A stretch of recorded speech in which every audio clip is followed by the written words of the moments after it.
Étant ici avec mon président, c'est pas moi qui devrais parler, mais avec toute humilité, étant un homme de Dieu, il m'a laissé de m'exprimer. Je suis un peu embarrassé, pourquoi? Comme vous voyez, le nom c'est Peter, dont je devais être Pierre. Ça veut dire je suis de la culture anglophone. Et je suis en train de m'exprimer dans une conférence des francophones. Donc c'est un honneur que je peux le faire.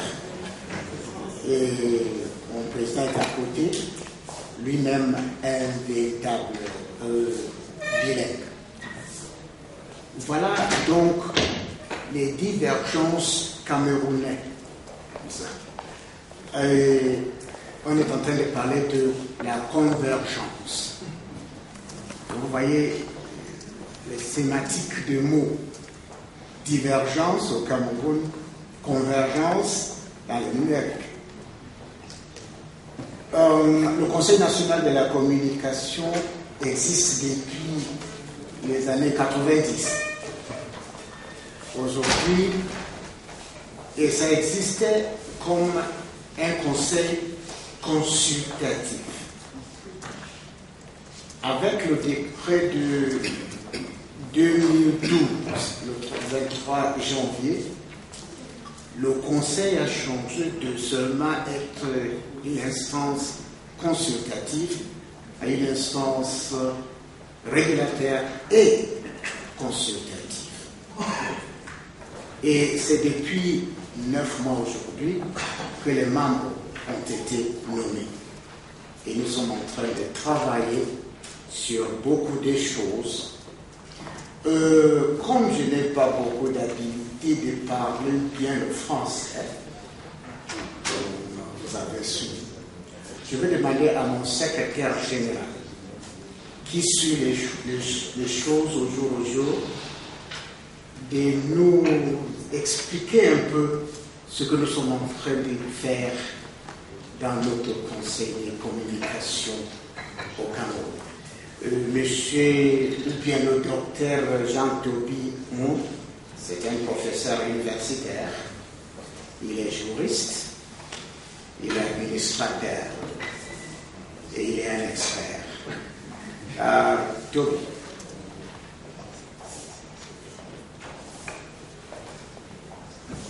Merci beaucoup.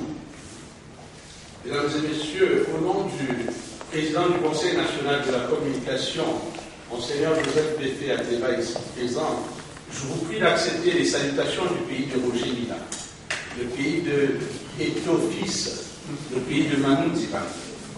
Alors, quelle gouvernance à l'heure de la convergence numérique? Je parlerai que du contexte camerounais et je ferai l'économie de définition car on en a suffisamment entendu depuis le début de nos travaux. Dans le contexte camerounais, il faut dire que la rapidité avec laquelle les technologies de la communication évoluent vers la convergence nécessite une révision des cadres juridiques, institutionnels et politiques pour les adapter à ce fait nouveau.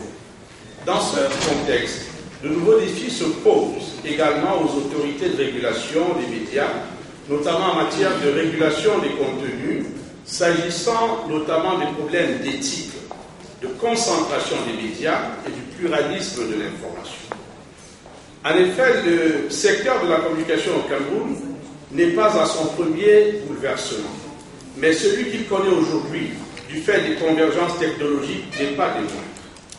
Les nouveaux moyens technologiques, la numérisation, la diffusion, la multiplication des moyens de diffusion, le câble, les liaisons satellitaires, Internet, permettent de relativiser les frontières entre les champs d'exploitation.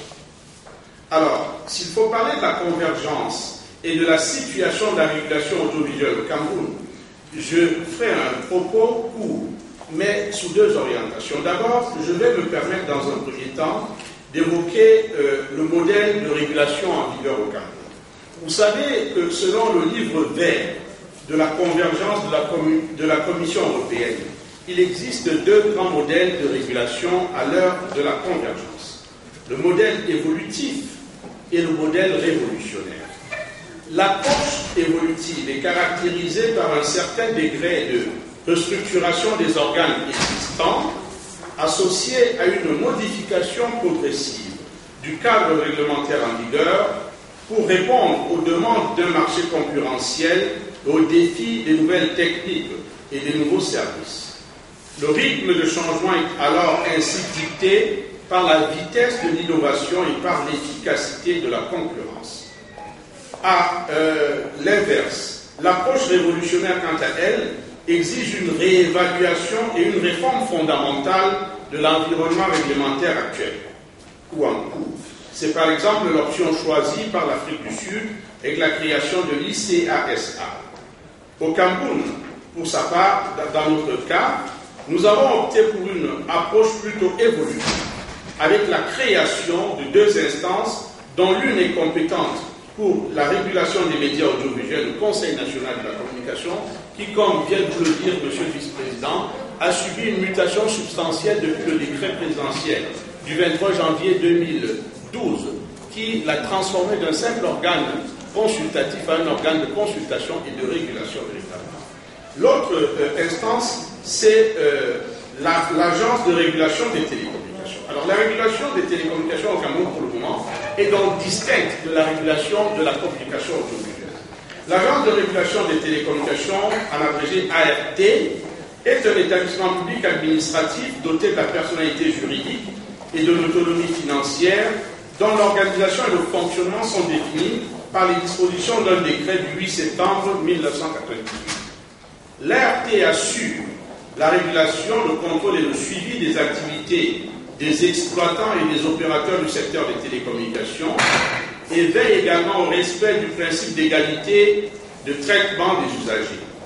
Conformément à l'article 37 de la loi du 21 décembre 2010 qui régit les communications électroniques au Cameroun, le spectre des fréquences radioélectriques fait partie du domaine public de l'État. L'administration chargée des télécommunications assure, pour le compte de l'État, la gestion du spectre des fréquences. À ce titre, elle a pour mission générale de coordonner, de planifier, de contrôler et d'optimiser l'utilisation du spectre des fréquences suivant les besoins nationaux et conformément aux dispositions de la Convention, de la Constitution et du règlement des radiocommunications de l'Union internationale des télécommunications, ainsi que des autres traités internationaux. L'attribution des bandes de fréquences radioélectriques est confiée à un comité interministériel d'attribution des bandes de fréquences, placé sous l'autorité de l'administration chargée des télécommunications. Cette dernière disposition a marqué une évolution d'ailleurs par rapport à la loi du 14 juillet 1998 régissant les télécommunications au Cameroun, qui réservait la gestion des fréquences utilisées pour les applications audiovisuelles au ministère de la Communication. Parlons maintenant de la régulation des médias. La régulation de l'audiovisuel et de la presse écrite, qui était assurée autrefois par les ministères de la Communication et celui de l'administration territoriale et de la décentralisation, est aujourd'hui essentiellement confiée au Conseil national de la communication. Selon les articles 2 et 3 du chapitre 1er du décret du 23 janvier 2012 portant réorganisation du Conseil national de la communication, cet organe est devenu une instance de régulation et de consultation.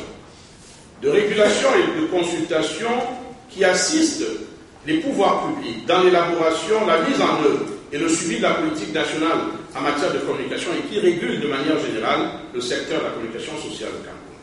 Il veille également, ce Conseil, au respect de la liberté de la communication sociale, conformément à la Constitution, aux lois et aux règlements en vigueur. Il émet un avis conforme, et il émet simplement un avis conforme sur les dossiers de demande de licence de création et d'exploitation des entreprises privées de communication audiovisuelle, ainsi que sur les rapports du gouvernement relatifs à l'assignation des fréquences audiovisuelles. En conclusion de ce propos, une question s'impose naturellement: comment réguler en temps de convergence? Il faudrait dire que cette sempiternelle question n'a pas encore complètement trouvé réponse au Cameroun. C'est pour cela que, depuis 2 ans, le Premier ministre a créé le CAMDBS. Le CAMDBS est au Cameroun un comité constitué d'experts nationaux et internationaux, placés sous la supervision du service du Premier ministre et chargé de procéder progressivement à l'harmonisation des textes réglementaires et législatifs régissant les services d'interconnexion pour éviter des conflits de compétences dans la régulation de ces différents services. Le premier rapport de ce comité auquel le Conseil national de la communication est parti sera rendu à la fin de cette année.